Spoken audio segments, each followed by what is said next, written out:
할렐루야. 주 안에서 사랑하는 성도님들, 오늘은 7월 30일 금요일입니다. 벌써 7월 한 달이 다 끝나가네요. 어떻게 연일 계속 이 무더운 여름이 지나가고 있는데, 여러분 지치기 쉬운 이 계절이지만 여러분 힘내시기를 축복합니다. 여러분이 언제 어디서 이 매일 묵상 영상을 보고 들으시는지 궁금합니다. 아마도 어떤 분들은 새벽 5시 30분 그냥 땡 하자마자 기다렸다는 듯이 매일 묵상 영상을 보시면서 기도하시는 분도 계실 것이고, 어떤 분들은 출퇴근길에 운전하면서 귀로 들으시는 분도 계시다고 제가 들었습니다. 또 어떤 분들은 아마 남편 출근 이렇게 보내놓고 나서, 그리고 나서 이제 조용한 시간에 이렇게 영상을 통해서 말씀을 듣고 묵상하는 분들도 계실 것이라 생각이 듭니다. 우리가 언제 어디서 어떤 방식으로 보고 듣든지 간에 매일 주어지는 이 한 장의 말씀이 우리에게 힘과 소망의 말씀이 될 줄로 믿습니다. 오늘은 요한복음 20장의 말씀을 함께 읽고 묵상하는 날인데요, 그 가운데 저는 30절과 31절을 중심으로 예수님은 나의 라는 제목으로 은혜를 나누고자 합니다. 먼저 제가 30절과 31절의 말씀을 읽도록 하겠습니다.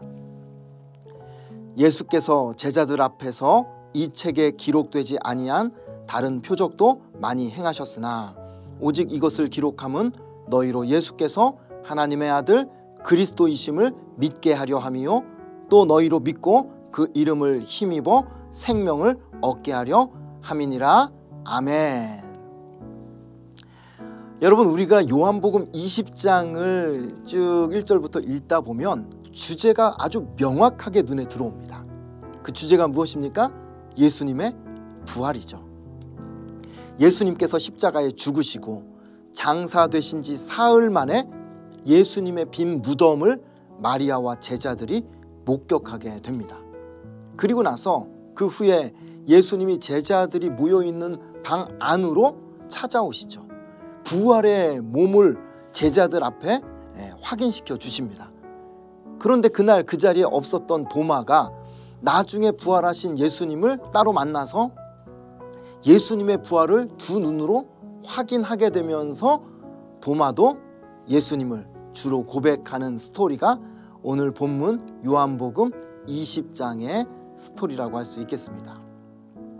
자, 그런데 이 부활의 스토리를 생생하게 전하면서 끝자락에 가면 30절에서 성경에 기록되지 않았지만 예수님이 행하신 놀라운 표적과 기적이 엄청나게 많이 있다고 그렇게 이야기를 하면서 이어서 31절에 오직 이것을 기록함은, 이런 말씀이 나옵니다.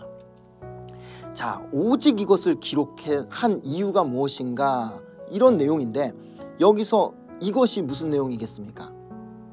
무엇을 기록했다는 걸까요? 이 내용을 아주 넓게 확장해서 풀어보자면 성경 전체에 이 기록한 내용, 이것을 기록한 이유는 이렇게 풀어볼 수 있습니다만, 범위를 조금 좁혀가지고 구체적으로 좀 생각해보면 요한복음에 기록된 예수님의 말씀, 표적, 그리고 이 마지막 부활의 사건을 이것이라고 지칭해 볼 수 있겠습니다.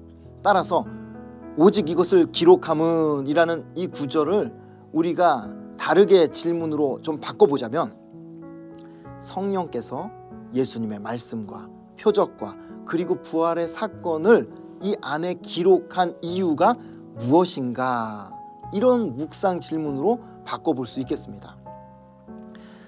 다르게 또 질문을 바꿔본다면, 성경에 기록된 예수님의 삶, 그리고 사역, 죽으심, 부활, 이 모든 이 기록의 사건들을 통해서 하나님께서 우리에게 주시고자 하는 것이 무엇인가 하는 것을 오늘 생각해 보고자 하는 겁니다. 두 가지를 나누려고 그래요. 첫 번째는 오늘의 이 본문을 이렇게 예수님에 관한 이 기록을 통해서 우리에게 주시고자 하는 교훈은 예수님께서 하나님의 아들 그리고 그리스도이심을 믿게 하려 함이다 라고 말씀을 하고 있습니다. 자, 뭐 때문에 예수님의 말씀, 이 행적, 표적을 기록하셨다고요? 우리로 하여금 이 성경의 기록을 통해서 예수님이 하나님의 아들 되신다는 것, 그리고 예수님이 그리스도가 되신다는 것을 믿으라고 그래서 성경에 기록하셨다는 겁니다.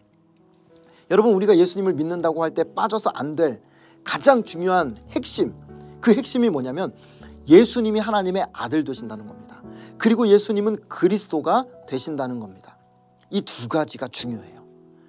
여러분, 예수님이 극찬을 하셨던 베드로의 신앙 고백을 한번 생각을 해보십시오. 베드로가 뭐라고 고백합니까? 주는 그리스도시요 살아계신 하나님의 아들이시니이다. 여러분, 베드로의 고백을 보세요. 두 가지가 다 들어가 있죠. 예수님이 그리스도가 되시고 예수님이 하나님의 아들 되신다라는 이 두 가지 고백이 다 들어와 있습니다. 이 고백이 어떤 의미가 있길래 예수님께서 이 두 가지 고백을 들으시고 그렇게 베드로를 칭찬하셨는가? 여러분, 예수님이 하나님의 아들 되신다는 이 고백은요, 히브리적인 사고 방식으로 볼 때 예수님이 곧 하나님이시다, 이런 고백이 되는 거예요. 말하자면 예수님이 하나님이 되신다는 것을 직접적으로 표현하지 않고 완곡하게 표현하는 그런 방식이 바로 예수님이 하나님의 아들 되십니다라는 고백인 겁니다. 그러니까 이 고백이 굉장히 특별한 고백일 수밖에 없다는 거죠.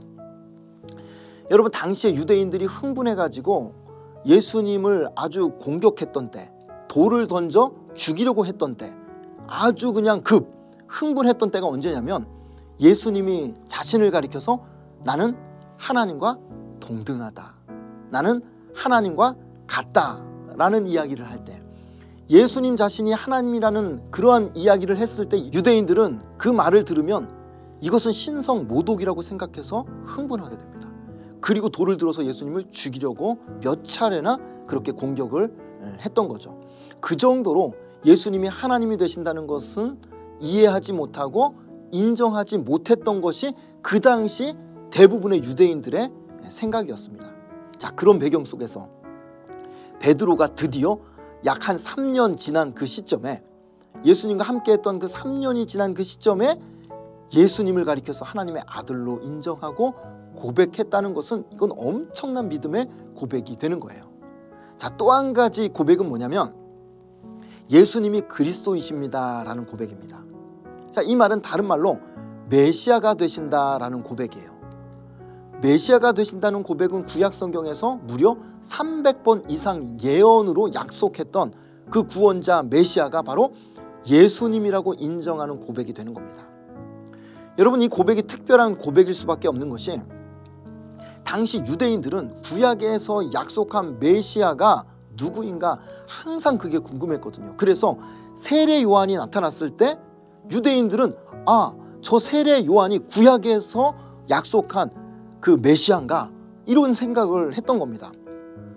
그 외에도 조금만 뭔가 특별한 메시지를 전하거나 특별한 능력을 행하는 사람이 나타나기만 하면 그 사람이 혹시나 구약에서 약속한 메시아가 아닐까, 그래서 이 사람인가 또는 저 사람인가, 누가 정확히 메시아인지 분별을 하지 못했던 겁니다. 자, 그런 배경 속에서 베드로가 예수님을 가리켜서 명확하게 고백을 하는 거예요. 선포하는 겁니다. 예수님이 바로 구약에서 예언한 그리스도 메시아가 되십니다. 구약에서 약속한 메시아, 구원자가 되십니다 라고 하는 이 고백이 그래서 굉장한 고백이고 특별한 믿음의 고백일 수밖에 없는 겁니다. 여러분, 이 고백을 우리의 고백으로 바꿔본다면 이런 고백이 되는 겁니다. 첫 번째는 예수님은 나의 하나님, 나의 주가 되십니다. 여러분, 우리가 예수님을 영접할 때 굉장히 중요한 고백이거든요.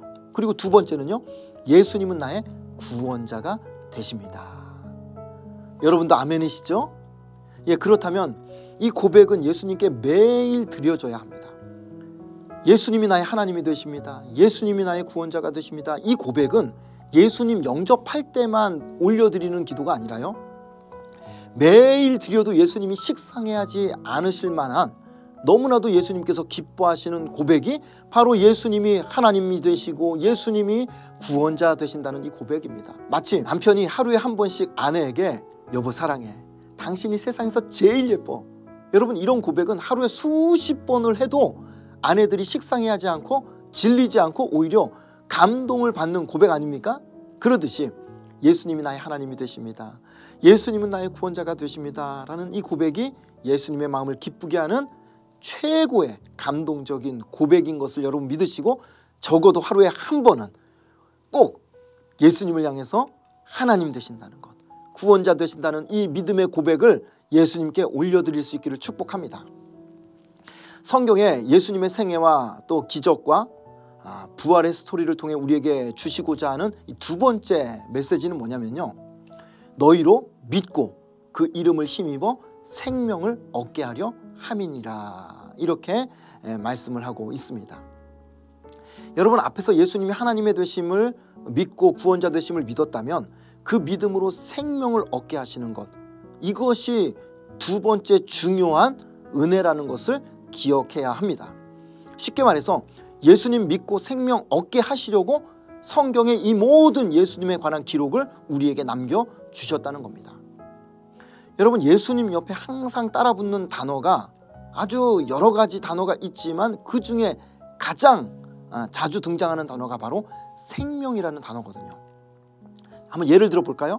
요한복음 5장 24절에 내가 진실로 진실로 너희에게 이르노니 내 말을 듣고 또 나 보내신 이를 믿는 자는 영생을 얻었고 심판에 이르지 아니하나니 사망에서 어디로 옮겼다고요?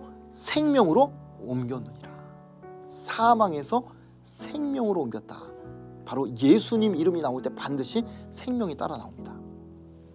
요한복음 6장 35절에 보면요, 예수께서 이르시되 나는 생명의 떡이니, 생명의 떡이라고 자신을 가리키시죠. 요한복음 10장 10절 유명한 말씀, 내가 온 것은 양으로 생명을 얻게 하고, 여기서도 생명이 나옵니다. 요한복음 11장 25절에 예수께서 이르시되 나는 부활이요 생명이니, 부활, 생명이 바로 예수님에게서 또 나오는 겁니다. 그리고 이어서 오늘 본문 20장 31절 끝에 너희로 그 이름을 힘입어 생명을 얻게 하려 함이니라. 여러분, 이것이 무엇을 말하는 거겠습니까? 예수님이 곧 우리의 생명이 되신다는 거예요. 예수님은 죄로 죽은 우리를 살리시는 생명이 되십니다.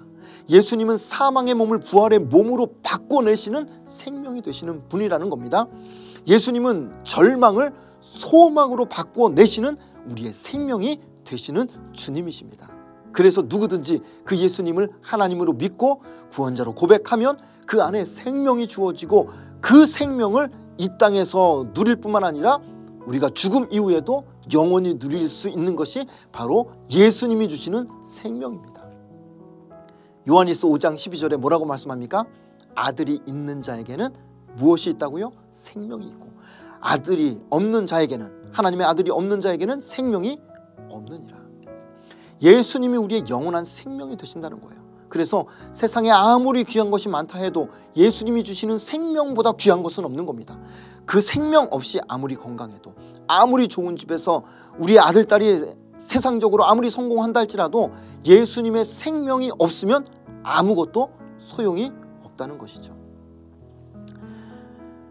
그러니 사랑하는 성도님들, 오늘 하루 우리의 생명 되신 예수님을 하나님으로 고백하시고, 그래서 예수님이 나의 구원자가 되십니다.